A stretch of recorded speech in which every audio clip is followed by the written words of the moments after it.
Hey guys, what is up? Publik back here with another video, and this is a bit of a different one today.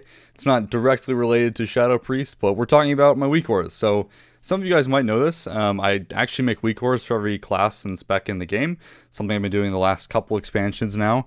So I've linked this video in and around. If you are new to my WeakAuras, that's cool. But if you have been using them in a while, I wanted to give an update about how they're going to work in Dragonflight. They're a little bit different than what I've done in the past. You can see they look pretty similar, but I want to talk about some of the cool things you can do with these packages if you're interested. So let's dive in. Okay, so first things first, obviously, Dragonflight's making quite a lot of changes, with the talent trees kind of changing quite a lot about what you're doing and what your character is doing for all these different classes and specs. I needed to change how I built my WeakAura set. So you can probably see it looks pretty similar to anyone that's used it in the past. However, the difference now is this thing is highly configurable. So before, you were kind of beholden to any design choices that I made with my WeakAura, specifically about, where the spells are at and when they show up. Sometimes I would only show certain off spells like Fade or Desperate Prayer when other things were on cooldown or depending on talent choices. But now the goal of this is to have basically a master priority list for all of the spells that you might want to track, including buffs and utility stuff and everything like that. So if we go ahead and open this up, you can see I've started working on them for other specs. I have quite a lot left to go, but wanted to record this ahead of time. So you can see there's a lot less kind of in your face now. So with the group, you're going to see a lot of common things with each one of these. Most of them will have some type of resource bar here. So Shadow, we're obviously tracking Insanity. Maybe a couple other small bars to track various procs and things, check if Shadow form's up, Powered Fortitude's missing, or other kind of necessary buffs you always want to have active on your character will be here. But the main thing is the grid. This is the grid. So, and this is where all of the spells are pretty much going to be. And they're all kind of roughly following the same pattern. So the main reason I make all these WeakAuras for every class and spec is because when I change characters, I don't want to have to keep changing my UI to fit every other character, and I want it to look similar. So with that being said, the rough priority list is the stuff you care the most about is on top, with kind of following the priority list of all the cooldown spells, and then I group all of the active spells together, and then the kind of last priority is all of your utility spells. Things like Dispersion, Desperate Prayer, all the way to tracking Master Spell cooldown, Prayer of Mending cooldown, whatever it is. And for every spec, the goal is to have everything in here trackable by default. And you can kind of change what you want. So what this looks like in practice, if I go ahead and kind of, let's just put, there's a lovely WeakAura that I can't actually, clicking my spells isn't always working on the beta, but so if we go in here, got lovely little lag, you can see when you get procs, you can see things are kind of being shuffled around. And basically what it's saying is the proc takes higher priority than the utility spells if it can't fit. And you can always choose, what procs you show and which ones you don't. But that's kind of the rough idea, is that the active stuff is only more or less showing up when you have the buff active, which is a bit of a change than how I did it before. So yeah, that's what these WeakAuras are looking like. And you see as things change around, they shuffle around. But what I was mentioning before is, if you want it differently, if you want it to look differently, you can easily do that. So all of the positioning for these auras is handled by the grid code here. It's not something you need to actually go in and edit necessarily yourself. You can if you want to, of course. But what this is here for is, let's say for whatever reason, you really want Power Infusion to be first. So I can go over here, move Power Infusion up, and boom, now Power Infusion is up there. I didn't have to change anything else. All that I changed was where it shows up in the list, and it automatically shuffles itself around. So this is something that you can do if you prefer a certain skill order, or you want to see things in a certain spot, or let's say you want a higher priority of something. Maybe you're PvPing a lot and you really care about some of these off healing spells. So maybe you bump up Prayer of Mending, things like that. Because at the end of the day, this is my personal preference of where I wanted all of these spells to go and kind of where I deem them in terms of priority. But it's easily changeable. If you really care about Surge of Darkness procs or Mindful Insanity proc, whatever, and you want to change where it is, you can easily move things around here. And the cool part about this is it's a smart enough grid so that the first 5 things that show up in the grid go on row 1. The next 6 things go on row 2, and they're a little bit smaller.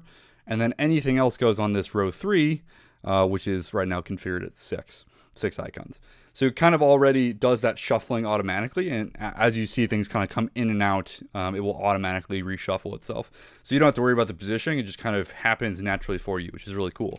Now, let's say you're actually, whatever you want to track more icons, or even less icons if you want.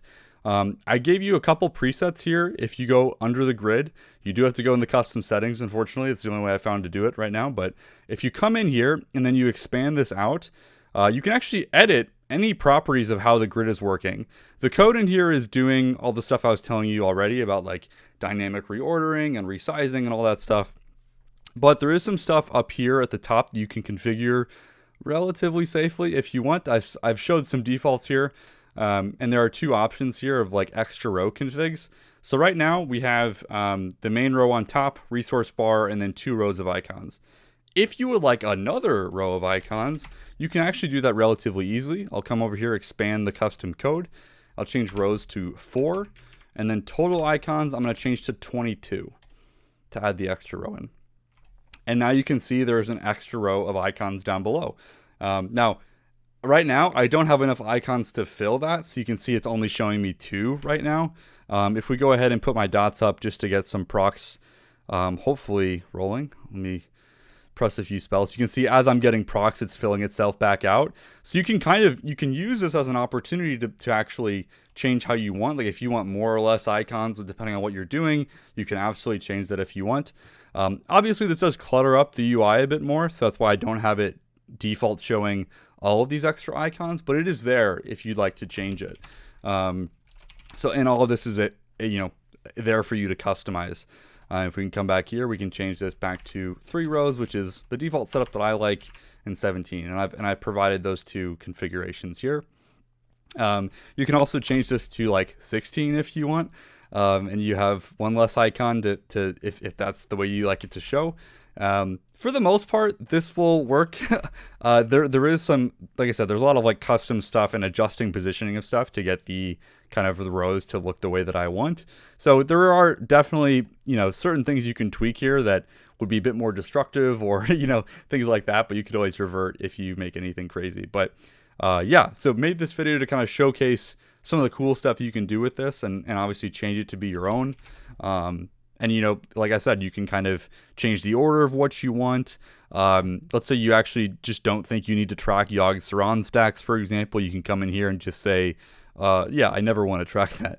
Or if you want to say, yep, I don't want to track, Shadow Crash or whatever. You can easily just uncheck. You can check never, and then it won't show up.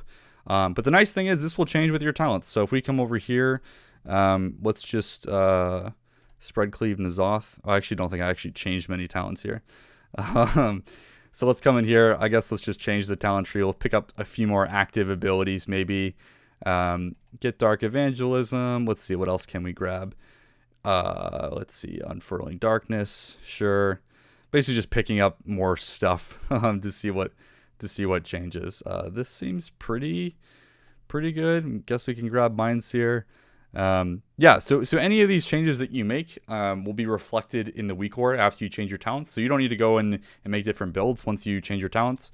Quick little bug with WeakAura is you have to hit that twice, but then you can see it reloads the talents, and then as you change things will show up or not show up.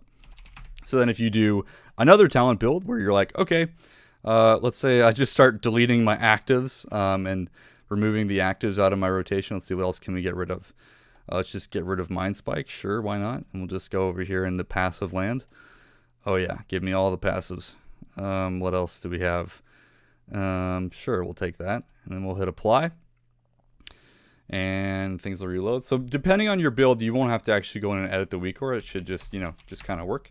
And you can see it just fills itself out.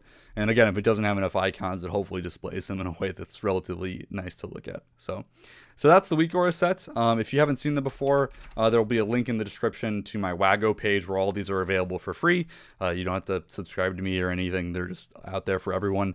And yeah, and I'm sure there will be some bugs or some tuning stuff. You know, I have to redo basically all of these auras for Dragonflight. I will probably miss some things. Some specs like Shaman have quite a lot of things to track differently from others. But yeah, these are here for you to help in your UI building, change them up, you know, edit them to your content. Hopefully you find these helpful. And yeah, that's all I got for this video.